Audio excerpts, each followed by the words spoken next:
ಇಂದೇ ಡೌನ್ಲೋಡ್ ಮಾಡಿ ಮತ್ತು ನಿಮ್ಮ ನೆಚ್ಚಿನ ಶೋಗಳನ್ನು ಆನಂದಿಸಿ. ನಾನು ಹೀಗೆ ಹೇಳ್ತೀನಿ ಅಂತ ತಪ್ಪು ತಿಳ್ಕೊಬೇಡಿ. ನಮ್ಮ ಜಾನು ಹೋದ್ಮೇಲೆ ನೀವು ಅವಳ ನೆನಪಲ್ಲೇ ಒಂಟಿಯಾಗಿ ಉಳಿದ್ಬಿಟ್ಟಿದ್ದೀರಾ. ನಿಮ್ಮ ನೋಡಿದ್ರೆ ನಮಗೆ ತುಂಬ ದುಃಖ ಆಗುತ್ತೆ. ಎಷ್ಟು ದಿನ ಅಂತ ನೀವು ಹೀಗೆ ಒಂಟಿಯಾಗಿರ್ತೀರಾ? ನಿಮಗಿನ್ನೂ ವಯಸ್ಸಿದೆ, ಬಾಳಿ ಬದುಕಬೇಕಾದವ್ರು ನೀವು. ಅದಕ್ಕೆ ನೀವು ಇನ್ನೊಂದು ಮದುವೆ ಮಾಡ್ಕೋಬೇಕು ಅಂತ ನಮ್ಮೆಲ್ಲರ ಆಸೆ.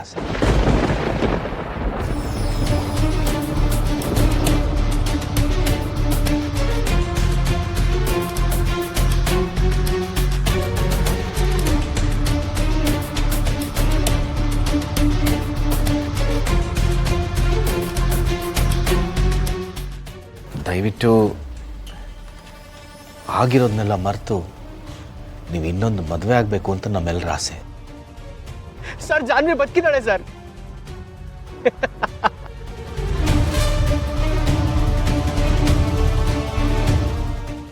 ಏನು ಹೇಳ್ತಾ ಇದ್ದೀರಿ ಮಾವ?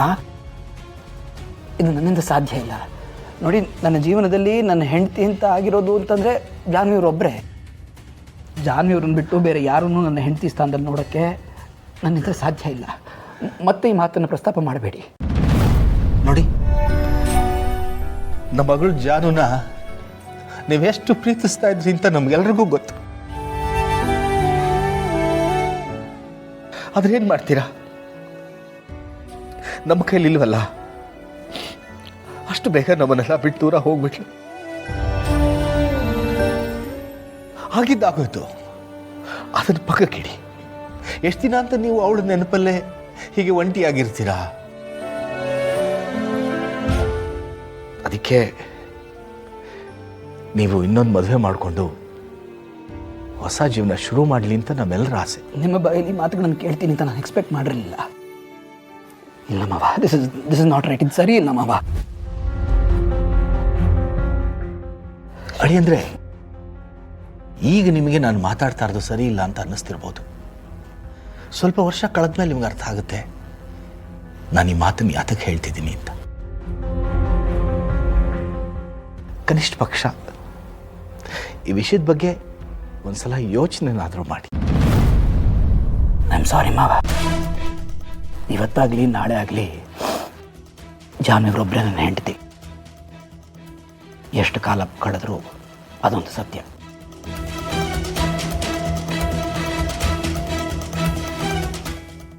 ನೋ ನೋ ನೋ, ನನ್ನ ಚಿನ್ನು ಮರಿ ಸತ್ತಿದ್ದಾರೆ ಅಂತ ಇವರೆಲ್ಲ ಹೀಗೆ ಮಾತಾಡ್ತಾ ಇದ್ದಾರೆ. ಆದರೆ ಅವರು ಸತ್ತೇ ಇಲ್ವಲ್ಲ ಮಾವ. ಅವ್ರು ಇನ್ನೂ ಬದುಕಿದ್ದಾರೆ. ಅವರನ್ನು ಪಡ್ಕೊಳ್ಳೋದಷ್ಟೇ ನನ್ನ ಗುರಿ. ಅವರು ನನ್ನ ಜಾನು, ನನ್ನ ಪ್ರಾಣ, ನನ್ನ ಜೀವನದಲ್ಲಿ ಮಾತ್ರ ಇರಬೇಕಾದವರು. ಅದು ನನಗೆ ಸ್ವಲ್ಪ ಅರ್ಜೆಂಟ್ ಕೆಲಸ ಇದೆ, ನಾನು ಹೋಗಿ ಬರ್ತೀನಿ. ನನ್ನ ಕ್ಷಮಿಸ್ಬಿಡಿ ಮಾವ, ನಾನು ಬರ್ತೀನಿ. ಅಳಿಯಂದ್ರೆ ಕ್ಷಮಿಸಿ ಮಾವ. ಅಲ್ಲ ಅಳಿಯಂದ್ರೆ ಕ್ಷಮಿಸಿ ಮಾವ. ಅಲ್ಲ ಅಳಿಯಂದ್ರೆ ನನ್ನ ಮಾತು ಕೇಳಿ.